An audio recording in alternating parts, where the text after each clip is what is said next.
Today we're going to talk about crate to door. How do we handle our dog's overexcitement, overstimulation, bad manners, jumping, etc. when we've just come home and we're about to take them outside. A lot of people tell me that the most common time for their dog to be jumping on them is as soon as they come home. And because we always recommend crate training anyway, I think the crate is a really great first step to mitigating this issue.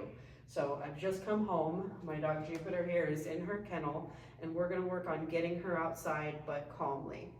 Now she's actually never practiced this before because she's like 2 inches tall, and it's not a big issue when she's jumping, but that's actually great because I can show you exactly what I'm looking for before I allow my dog to come out of the kennel, which is gonna be our first step.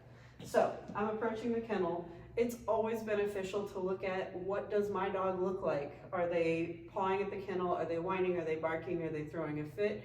Or can they remain there calmly? And because she's just been out to go potty, she's remaining there calmly, lovely.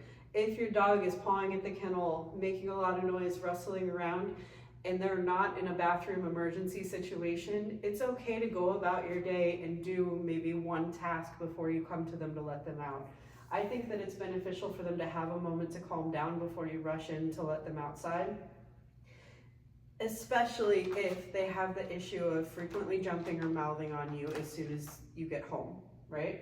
So Jupiter's calm. I've come up to the kennel. I'm gonna unlatch everything, but then I'm gonna hold it closed. Now, if you've practiced crate games before, this might be somewhere where you wait for a sit to happen before you open the kennel door, and I highly recommend it. This dog does not know what sit means, so we're not gonna expect a sit. But when I open this kennel door, I do not want her to bolt out. I want her to freeze, okay? And so this is where the first part of this comes into play. I'm going to open the door a couple of inches, no, and if she sticks her head out or moves towards the entrance, I will tell her no and close it. Let's try again. No, no, no. Free, good girl. I want to be the one that releases her from the kennel. I don't want her to barge out impulsively because then more impulsive acts will likely follow. I want her to be thinking about what she's doing before I release her. All right, let's do that again so we can add our next step. Jupiter, yeah, good girl. Get in that kennel. All right, you don't have to bribe your dog. I have to bribe my dog, all right? So we let the dog out of the kennel. The behavior was calm because they came up through the kennel door with some thoughtfulness and with some impulse control. The next thing that you want to do, because even though the dog waits nicely to come out of the kennel, they may not necessarily be nice when they come out of the kennel. I've had plenty of dogs that I've taught crate games to, and they understand to sit and wait inside of the kennel door to be released, but they will still clobber me as soon as they get out.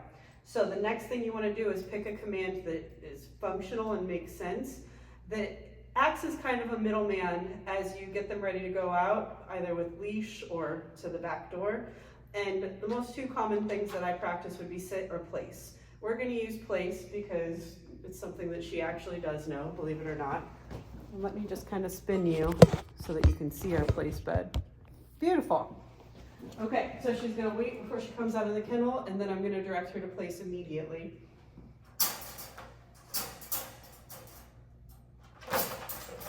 Oh my goodness. Okay, if this happens, you gotta send him back in. Okay. You gotta bribe him back in. Get in there. Good job. Let's start over because she beat me because she's small. Free. Jupiter. Climb. Yeah, good girl. She's gonna get rewarded for going to that position. And if your dog is new to this, or maybe a lot more excited than Jupiter is right now, free. You can literally take them from the kennel door over to the place, yeah, good girl, and help them to understand what you want them to do. My guesstimation is that you would do this probably every single day for a couple of weeks before the dog would start to understand the pattern and beat you there. So that's something to consider, is you don't have to bribe forever, but if your dog is really overexcited, you might bribe for a little bit. It's not the end of the world. And I am going to use this place to clip her leash on. Good girl. Free. Nice job, nice job.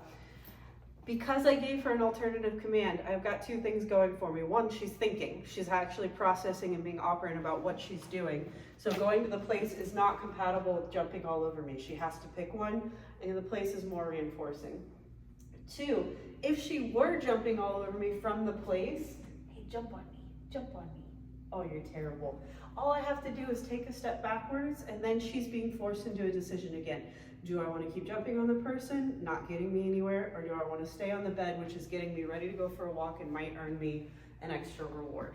So, something I really want you to consider doing if your dog jumps all over you or mouths on you or clobbers you as soon as you come home or you let them out first thing in the morning is build a routine around what you want that to look like. It doesn't necessarily have to be placed. It could be just to stop and sit for a moment while they get their leash on or while they get ready to go. It could be that they go and sit next to the door.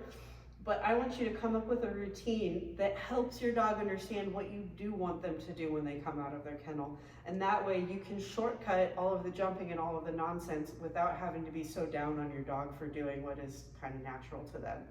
All right.